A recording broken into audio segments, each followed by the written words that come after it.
Episode 4 of Prehistoric Planet has finally dropped, Episode 4 being Ice Worlds.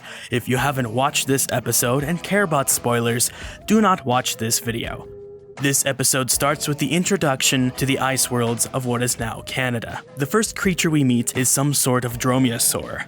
The narrator does not specify which kind of dromaeosaur, but it is clearly based off of Dromaeosaurus itself, especially considering where it is and who it interacts with. A herd of Edmontosaurus. The herd of Edmontosaurus end up having to cross an ice channel, and that's where the conflict of this segment starts. The Edmontosauruses are well endowed with a thick layer of fat to help insulate them against the environment because they have no feathers. The colors and patterns of the Edmontosaurus are particularly Gabriel Igueto-esque, and their faces are replete with a thick, overhanging, mustache-like beak, which you can learn about in my video on hadrosaur beaks. From this segment, we go on to one that I had no idea was even going to occur in this episode, that being of a mating ritual by a group of male ornithomimus in which they create a nest to attract a mate. Very reminiscent of some species of penguins today. The colors here are very striking as they are a contrasting dark gray and light gray to red. The feathers on the arms are accurate to a specimen of Ornithomimus or Struthiomimus, if I don't really quite remember which one, that shows impressions of feathers on the arms, showing that they didn't quite have as complex wing feathers as dromaeosaurs.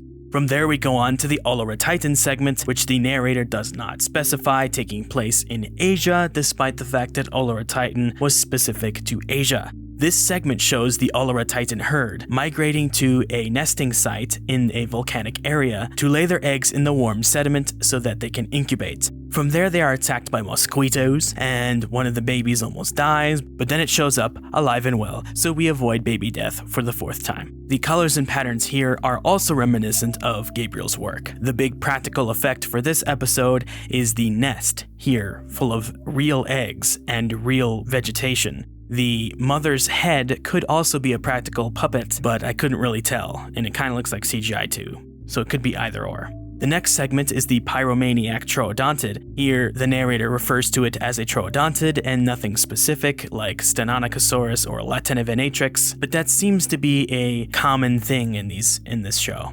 This segment shows the Troodontid picking up embers from a forest fire and using it to start more forest fires to draw out its prey. Its prey being mammals, so those Mesozoic mammal enjoyers out there have been thrown the smallest, most teeniest bit of bone, as these guys are not named on screen or referred to in any way whatsoever by the narration. From there we go on to a segment I had no idea would have actually occurred in this episode, and as we go to Antarctica to meet a trio of juvenile Antarctopelta. These guys are particularly cute. We basically follow them trying to find a place to hibernate or brumate, with the odd one out having to find a deep dark cave that has a bunch of glowworms on the ceiling, which is very reminiscent of a Brian Eng piece where he had some sauropods looking for salt in a cave that also had glowing bits on the ceiling. This segment also had hadrosaurs that are just reworked Edmontosaurus models, but the narrator refers to them as just hadrosaurs.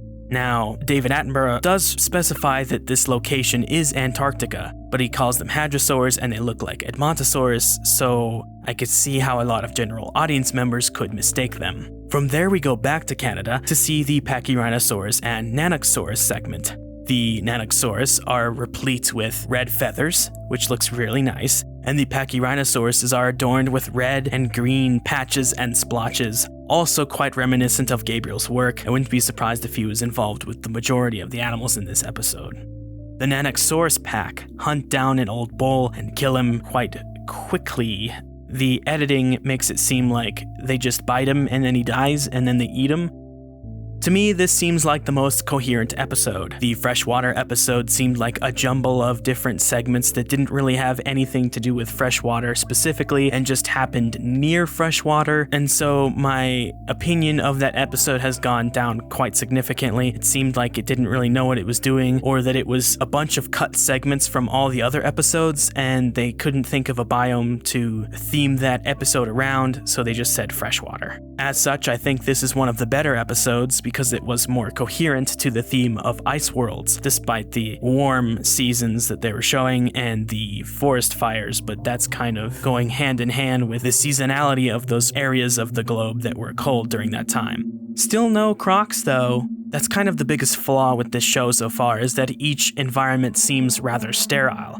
Now I know that it wasn't like a piece of paleo art that shows every single animal ever in one image to show like an encyclopedic look at different creatures, and every single area is not chock full of life to the point at which you see them literally every second, but it would have been cool to see more background creatures to help flesh out the environment a bit more. So my ratings for it is ice worlds at 9 out of 10, coasts at 8, desert at 7, and freshwater at 6 out of 10. What did you think of this episode? Let me know in the comments section below. Like, comment, and subscribe for more. See you tomorrow for the last episode.